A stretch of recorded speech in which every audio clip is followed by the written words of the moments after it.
I have an enemy speed and it doesn't affect anything because on this line of code enemy X is reducing by 3.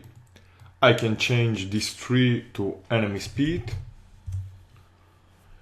and I will see that my enemy is now slower. This is because enemy speed is now 2 instead of the number 3 that we had here. But I can change this. This console is a place where I can even write lines of code like enemy speed equals 4, and you will see that this increases the speed of the enemy.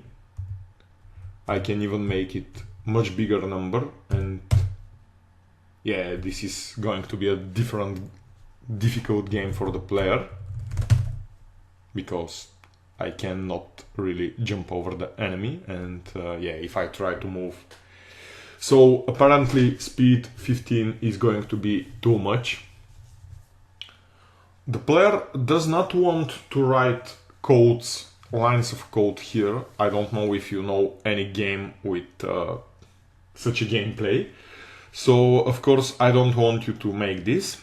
I want you to have the variable enemy speed, and yeah, you can use it to decide to move the enemy, but you should write your own line of code so that the enemy speed is increasing, and you can write it on each resurrection of the enemy in this if. This is going to be one of the easiest tasks in your homework. I'm going to write your homework now. So the task 0 is always explain your new lines of code on your sheet of paper.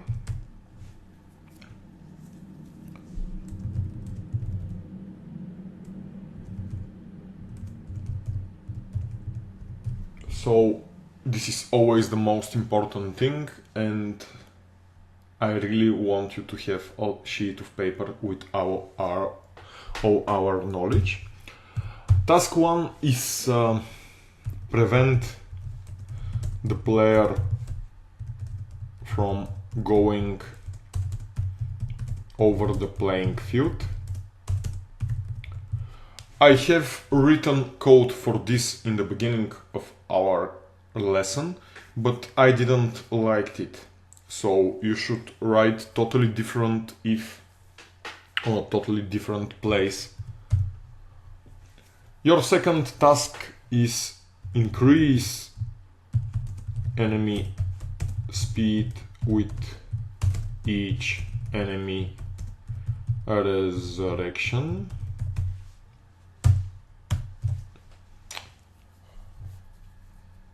Task 3 is make a second enemy.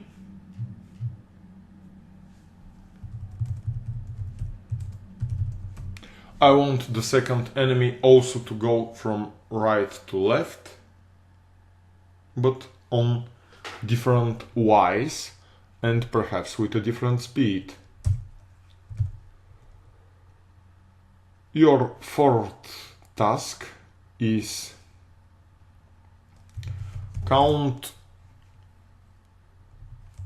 make a new variable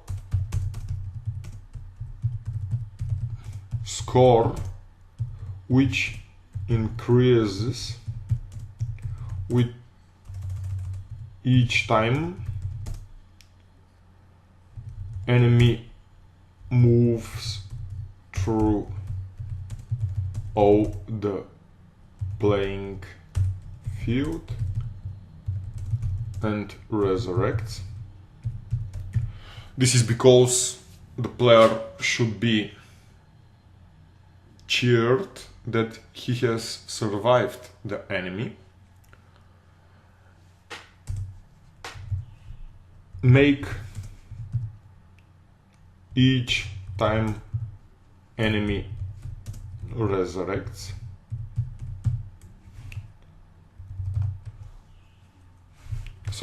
decide, choose new enemy Y each time the enemy resurrects. In most of the games, the new Y that is chosen for the enemies is random, and you can never guess what it will be. In our game, we can we don't know random yet. We will learn it in the next lesson, and we will be able to make unpredictable positions for our enemies. What we can do for now is choose new Y that could be predicted. Perhaps we can just move the enemy a little bit down or a little bit up, or on some other solution of some formula, so the enemy is on an interesting position and not always the same position. Your sixth task is really hard, and I doubt you will be able to do it yourself. It's a really important condition that we need to check, and we will learn about how to do it in a few lessons. Actually, you have all the knowledge to write it, but it is, yeah, you can do it. You can do it. It's a difficult task. It will demand a lot of embedded ifs to make.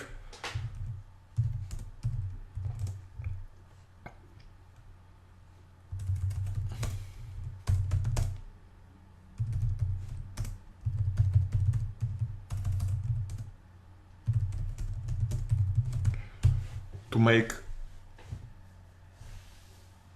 a check if the enemy hit the player, we will want to reduce lives in this case.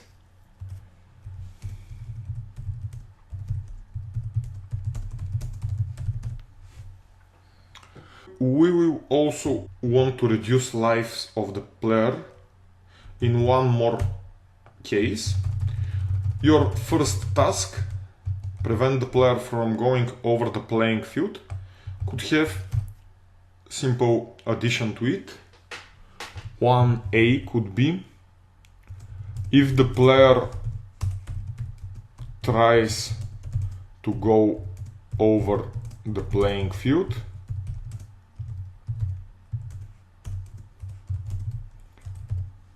write in the console, game over.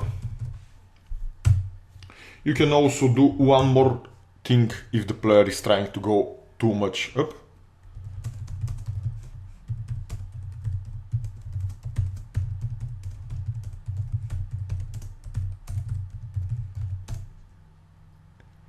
Teleport him to the bottom.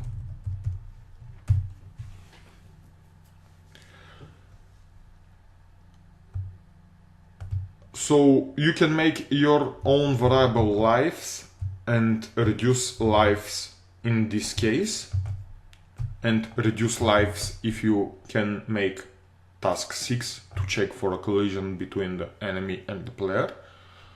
Or you can have just one life, and whenever the player goes over the playing field or hits an enemy, totally write game over to it.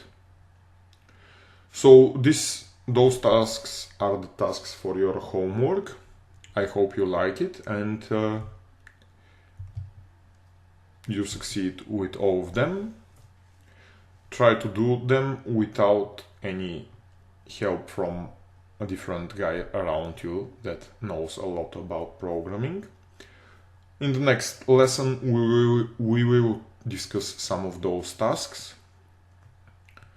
And if you try to do them and you have bugs, in this lesson we already talk how to look for your bugs, how to trace your code, how to place curly brackets on different places so that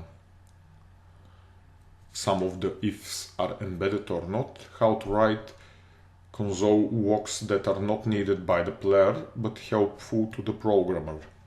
Try to do all of those things if you can't fix your bugs. Good luck!